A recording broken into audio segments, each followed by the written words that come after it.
क्या आप जानते हैं कि एक इंसान की जान की कीमत कितनी हो सकती है? किसी के लिए ये लाखों का निवेश है, तो किसी के लिए करोड़ों का मुनाफा। लेकिन माधव काका के लिए उनके इकलौते बेटे की जान की कीमत सिर्फ 20 रुपए थी। एक ऐसी रसीद जो आर्यन के लिए मामूली हेरा फेरी थी, पर माधव काका के लिए उनके कलेजे के टुकड़े की आखिरी चीख। समय की टिक टिक शायद इस दुनिया की सबसे निर्दयी आवाज है। कम से कम आर्यन के लिए तो यही सच था। शहर की एक गगनचुंबी इमारत के 15वें फ्लोर पर बने अपने आलीशान अपार्टमेंट में आर्यन जब सुबह उठता तो उसकी आंखों में भविष्य के सपने नहीं, बल्कि उस दिन के लक्ष्य और डेडलाइंस होती थी। आर्यन, जो एक मल्टीनेशनल कंपनी में सीनियर मैनेजर था, उसकी जिंदगी का हर पल एक सोची समझी योजना का हिस्सा था। वो अपनी कॉफी के तापमान से लेकर अपनी शर्ट की तह तक हर छोटी चीज में पूर्णता चाहता था। उसके लिए समय का मतलब सिर्फ पैसा था और अनुशासन ही उसका धर्म।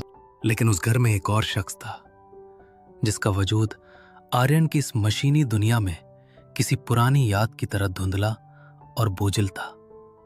माधव काका। माधव काका पिछले 2 सालों से आर्यन के ड्राइवर थे। 60 साल की उम्र, चेहरे पर झुर्रियों का गहरा जाल और आंखों में एक ऐसी खामोशी जिसे पढ़ना आर्यन जैसे व्यस्त और व्यवहारिक इंसान के बस की बात नहीं थी। आर्यन के लिए काका महज एक कर्मचारी थे, जिनका काम था उसे समय पर दफ्तर पहुंचाना और उसकी गाड़ी को हमेशा दर्पण की तरह चमका कर रखना। उनके बीच का रिश्ता सिर्फ जी साहब तक सीमित था। उस सुबह का माहौल कुछ अलग था। बाहर शहर पर हल्की धुंध छाई थी और घर के अंदर एक अनजाना तनाव। डाइनिंग टेबल पर नाश्ता सजा था, लेकिन वहां शांति नहीं थी। आर्यन अपनी महंगी कलाई घड़ी को बार बार देखते हुए अपनी पत्नी नेहा पर झल्ला रहा था। नेहा, जो खुद एक एनजीओ चलाती थी और स्वभाव से बेहद कोमल थी, बड़े सब्र से आर्यन के इस रोज की झुंझलाहट को देख रही थी। आर्यन ने टोस्ट का एक टुकड़ा तोड़ते हुए लगभग चिल्लाकर कहा, नेहा, क्या तुम्हें अंदाजा भी है कि आज की मीटिंग मेरे करियर के लिए कितनी महत्वपूर्ण है? और तुम कह रही हो कि मैं शाम को जल्दी घर आ जाऊं। नेहा ने अपनी चाय का प्याला मेज पर रखा और बहुत ही शांत स्वर में जवाब दिया, आर्यन, आज हमारी शादी की 5वीं सालगिरह है। क्या एक शाम तुम उन फाइलों, लैपटॉप और अंतहीन फोन कॉल से दूर नहीं रह सकते? क्या हमारी खुशियों का, हमारे साथ का कोई हिसाब तुम्हारी डायरी में नहीं है? क्या हर चीज को तुम सिर्फ मुनाफे और घाटे की नजर से देखोगे? आर्यन ने गहरी और ठंडी सांस ली। वो बहस को आगे नहीं बढ़ाना चाहता था, इसलिए बिना कोई जवाब दिए अपना बैग उठाया। वो मुन्ने ही वाला था कि उसकी नजर डाइनिंग टेबल पर रखे कुछ बिलों और रसीदों पर पड़ी। उसने उन कागजों को उठाया और उसकी भौहें तन गईं। उसका चेहरा गुस्से से सख्त हो गया। उसने ऊंची और कड़क आवाज में माधव काका को पुकारा। काका तुरंत अंदर आए। उनके हाथ में गाड़ी की चाबी थी और चेहरे पर वही पुराना संकोच। आर्यन ने पेट्रोल की रसीद उनके चेहरे के सामने लहराते हुए कठोरता से पूछा, काका, ये क्या तमाशा है? पिछले 1 हफ्ते के हिसाब में हर रोज 20 से 30 रुपए कम क्यों आ रहे हैं? कभी पेट्रोल के पैसे भर जाते हैं, कभी आप कहते हैं कि खुले पैसे दुकानदार के पास ही छूट गए। यह लापरवाही है या आप मुझे मूर्ख समझ रहे हैं? मुझे साफ और सीधा हिसाब चाहिए कि ये पैसे आखिर कहां खर्च हो रहे हैं। नेहा ने बीच में पड़ते हुए समझाने की कोशिश की, आर्यन, शांत हो जाओ। सिर्फ 20-30 रुपए के लिए तुम सुबह सुबह इतना बड़ा मुद्दा क्यों बना रहे हो? छोड़ो ना इसे, शायद काका से भूल हो गई होगी। लेकिन आर्यन अपनी जिद पर अड़ा था। उसने तेज आवाज में कहा, नेहा, बात इन रुपयों की नहीं है, बात ईमानदारी और नीयत की है। जो इंसान 20 रुपए की हेराफेरी कर सकता है, वो आगे चलकर बड़े विश्वासघात का रास्ता भी खोल सकता है। उसने काका की आंखों में आंखें डालकर पूछा, बोलिए काका, ये पैसे कहाँ जा रहे हैं? क्या हमारी वफादारी इतनी सस्ती है? माधव काका की नजरें फर्श पर टिक गईं। उनके कांपते हुए बूढ़े हाथों ने अपनी पुरानी खाकी टोपी को और कसकर पकड़ लिया। उनकी आवाज में एक अजीब सी लर्जिश थी। साहब, शायद हिसाब लिखने में मुझसे ही कोई चूक हुई होगी। मेरी बुद्धि अब उतनी तेज नहीं रही। शरीर थकने लगा है। आप ये पैसे मेरी पगार से काट लीजिएगा, पर मुझ पर बेईमानी का दाग मत लगाइए। मैं गरीब जरूर हूं साहब, पर चोर नहीं। ये कहकर वो सिर झुकाए बाहर की ओर चल दिए। आर्यन को उनका ये खामोश और बेबस जवाब और भी परेशान कर गया। उसे लगा कि काका अपनी गलती छिपाने के लिए मजलूमियत का सहारा ले रहे हैं। पूरे रास्ते दफ्तर जाते समय आर्यन का दिमाग उसी 20 रुपए के फेर में अटका रहा। उसे खिड़की के बाहर की दुनिया नजर नहीं आ रही थी, बस वो रसीदें और काका का चेहरा घूम रहा था। शाम को दफ्तर से लौटते वक्त आर्यन ने तय किया कि वो इस राज की तह तक जाकर रहेगा। उसने माधव काका के पुराने मालिक और अपने पिता के करीबी दोस्त खन्ना साहब को फोन किया। आर्यन खन्ना साहब के घर पहुंचा। वहां के बगीचे में खिले फूलों की महक और शाम की शांति आर्यन के मन के उथल पुथल से बिल्कुल विपरीत थी। खन्ना साहब ने उसे चाय पिलाई और जब आर्यन ने माधव काका के उस 20 रुपए के हिसाब की बात छेड़ी तो खन्ना साहब की आंखों में एक दर्दनाक गहराई उभर आई। उन्होंने अपना चश्मा उतारकर मेज पर रखा और बहुत गंभीर होकर बोले, आर्यन, तुम जिसे 20 रुपए की हेराफेरी समझ रहे हो, वो दरअसल एक टूटे हुए पिता की रूह का बोझ है। क्या तुम जानते हो कि माधव का इकलौता बेटा राहुल अब इस दुनिया में क्यों नहीं है? आर्यन सन्न रह गया। उसे काका के निजी जीवन के बारे में कुछ भी नहीं पता था। खन्ना साहब ने धुंधली आंखों से उस काली रात की कहानी सुनाना शुरू किया। करीब 20 साल पहले की बात है। माधव की माली हालत बहुत खराब थी। वो एक छोटी सी झुग्गी बस्ती में रहता था और दिन भर कड़ी धूप में मजदूरी करता था। एक रात ऐसी मूसलाधार बारिश हो रही थी जैसे आसमान फट पड़ा हो। उसके 8 साल के बेटे राहुल को तेज निमोनिया हो गया। उसकी सांसें उखड़ रही थीं। सरकारी अस्पताल के डॉक्टर ने कहा था कि एक खास इंजेक्शन और गर्म दूध तुरंत मंगवाना होगा, वरना बच्चा सुबह का सूरज नहीं देख पाएगा। उस वक्त उस इंजेक्शन की कीमत सिर्फ 20 रुपए थी। खन्ना साहब की आवाज कांपने लगी।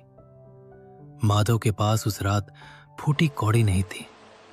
वो पागलों की तरह उस तूफानी बारिश में सड़कों पर दौड़ता रहा।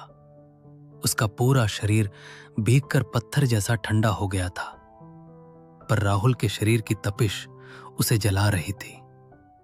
उसने राह चलते हर इंसान के आगे हाथ जोड़े, गिड़गिड़ाया, यहां तक कि एक दवा की दुकान के मालिक के पैर पकड़कर रोया कि साहब, बस 20 रुपए का इंजेक्शन दे दो, मैं कल दिन भर आपके यहां गुलामी करके पैसे चुका दूंगा।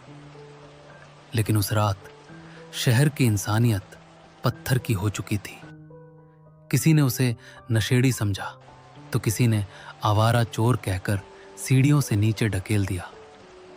जब तक सुबह की पहली किरण फूटी और माधव ने इधर उधर से पैसे जुटाकर अस्पताल का दरवाजा खटखटाया, राहुल अपनी मां की गोद में हमेशा के लिए सो चुका था। आर्यन के कानों में जैसे किसी ने पिघला हुआ लोहा डाल दिया हो। खन्ना साहब की हर बात उसके दिल को चीर रही थी।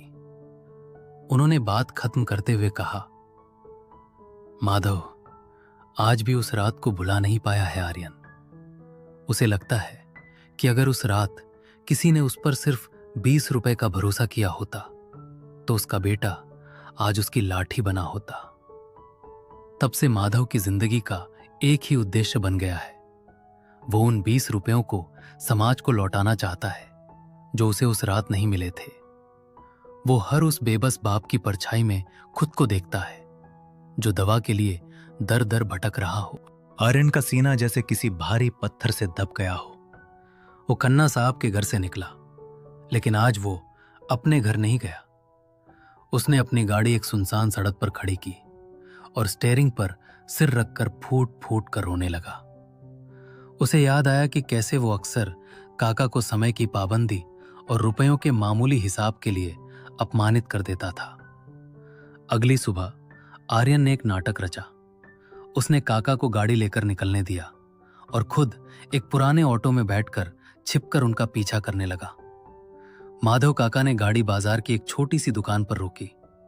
आर्यन ने दूर से देखा कि काका ने दुकानदार से दूध के 2 पैकेट, कुछ बिस्किट और ब्रेड के पैकेट खरीदे। उन्होंने दुकानदार से कोई मोल भाव नहीं किया और जो भी छुट्टे पैसे बचे वे वही काउंटर पर मौजूद दान पात्र में डाल दिए। वहां से काका शहर के सबसे बड़े और भीड़ भाड़ वाले सरकारी अस्पताल की ओर बढ़े। आर्यन भी साए की तरह उनके पीछे पीछे अंदर गया। अस्पताल की दीवारों पर सीलन की बदबू थी। गलियारों में दर्द से कराहते मरीजों का हुजूम था।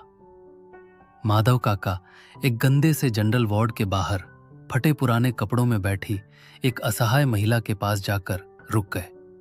वो महिला अपने बीमार पोते के लिए गांव से आई थी।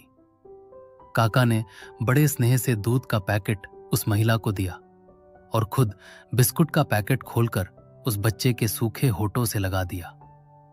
आर्यन ने देखा कि काका ने उस बच्चे के माथे को वैसे ही चूमा जैसे कोई पिता बरसों पहले बिछड़ गए अपने बेटे को चूमता है। आर्यन की आंखों के सामने का दृश्य धुंधला हो गया। उसे एहसास हुआ कि जिसे वो लापरवाही या चोरी समझ रहा था वो दरअसल एक महान आत्मा की इबादत थी। माधव काका हर रोज उन 20-30 रुपयों से किसी और के राहुल की सांसों की डोर थामने की कोशिश कर रहे थे। आर्यन को अपनी उस धन दौलत और रुतबे पर नफरत होने लगी। वो धीरे धीरे चलते हुए काका के ठीक पीछे जाकर खड़ा हो गया। काका ने जब अपने मालिक को अचानक वहां देखा तो वो डर के मारे कांपने लगे। वे हड़बड़ाते हुए बोले, साहब आप यहां? वो मैं बस 10 मिनट में वापस आ रहा था साहब। आप मेरी आज की पूरी पगार काट लीजिएगा, लेकिन मुझे काम से मत निकालिएगा। आर्यन की आवाज उसके गले में ही रुंध गई थी। उसने कुछ नहीं कहा, बस आगे बढ़कर माधव काका के उन झुर्रियों भरे हाथों को थाम लिया। आर्यन ने रुंधे हुए गले से कहा, काका हिसाब में अब भी बहुत बड़ी कमी रह गई है। आपने उन 20 रुपयों का हिसाब तो चुकता कर दिया, लेकिन जो मैंने आपकी आत्मा को चोट पहुंचाई उसका हिसाब मैं कैसे चुकाऊंगा? मुझे माफ कर दीजिए काका। माधव काका की पथराई आंखों में आंसू छलक आए। उन्होंने पहली बार आर्यन को एक सख्त बॉस की तरह नहीं बल्कि एक नासमझ बच्चे की तरह देखा। उन्होंने अपने कांपते हाथों से आर्यन का सिर सहलाया और उसे सीने से लगा लिया। उस पल अस्पताल के उस गलियारे में एक रूहानी शांति छा गई। और शाम जब आर्यन घर लौटा तो वो एक बिल्कुल बदला हुआ इंसान था। उसने नेहा को बुलाकर सब कुछ सच सच बता दिया। नेहा की आंखों से भी आंसू बहने लगे। उसने आर्यन का हाथ पकड़कर कहा, मैंने कहा था ना आर्यन कि जिंदगी का सबसे बड़ा और सच्चा हिसाब दिल से किया जाता है। अगले दिन से उस घर की आबो हवा ही बदल गया। आर्यन ने माधव काका के नाम से एक विशेष ट्रस्ट की शुरुआत की जिसका नाम रखा गया राहुल की मुस्कान। अब हर शनिवार और रविवार आर्यन और नेहा खुद माधव काका के साथ सरकारी अस्पताल जाते थे। आर्यन अब अपनी डायरी में सिर्फ बड़ी बड़ी डील्स का समय नहीं लिखता था, बल्कि उन बच्चों के नाम लिखता था जिनकी दवाइयों का खर्च अब वो खुद उठा रहा था। एक दिन आर्यन की कंपनी के बोर्ड ऑफ डायरेक्टर्स ने उससे पूछा, आर्यन तुम्हारी लीडरशिप में अचानक इतना बड़ा बदलाव कैसे आया? तुम अब पहले से कहीं ज्यादा धैर्यवान और खुश नजर आते हो। इसका क्या राज है? आर्यन ने शांति से मुस्कुराते हुए अपनी मेज पर सजी उस पुरानी 20 रुपए की रसीद की ओर इशारा किया और कहा, सर मैंने बस अपना हिसाब करने का नजरिया बदल दिया है। पहले मैं रुपयों का हिसाब करता था और तनाव में रहता था, अब मैं दूसरों के चेहरे पर आने वाली मुस्कुराहटों का हिसाब करता हूं और मुझे वो सुकून मिलता है जिसे दुनिया की कोई दौलत नहीं खरीद सकती। शाम की सुनहरी और नर्म धूप खिड़की से अंदर आ रही है। माधव काका अब शांत मन से गाड़ी चला रहे हैं और आर्यन पीछे की सीट पर बैठा लैपटॉप पर अपनी उंगलियां चलाने के बजाय बाहर सड़क किनारे खेल रहे उन गरीब बच्चों को निहार रहा है जिनकी आंखों में उम्मीद की एक नई चमक है। आज आर्यन की घड़ी में समय वही था, लेकिन उसकी जिंदगी का उद्देश्य पूरी तरह बदल चुका था। गाड़ी अब भी उसी रफ्तार से चल रही थी, लेकिन आज उसकी मंजिल सिर्फ दफ्तर की सफलता नहीं, बल्कि किसी टूटते हुए दिल को सहारा देना और इंसानियत के इस कारवां को आगे बढ़ाना था। हवाओं में जैसे एक मधुर और रूहानी संगीत घुला है। अस्पताल के उस पुराने वार्ड में वो बच्चा अब पूरी तरह स्वस्थ होकर अपनी मां की गोद में खिलखिला रहा है।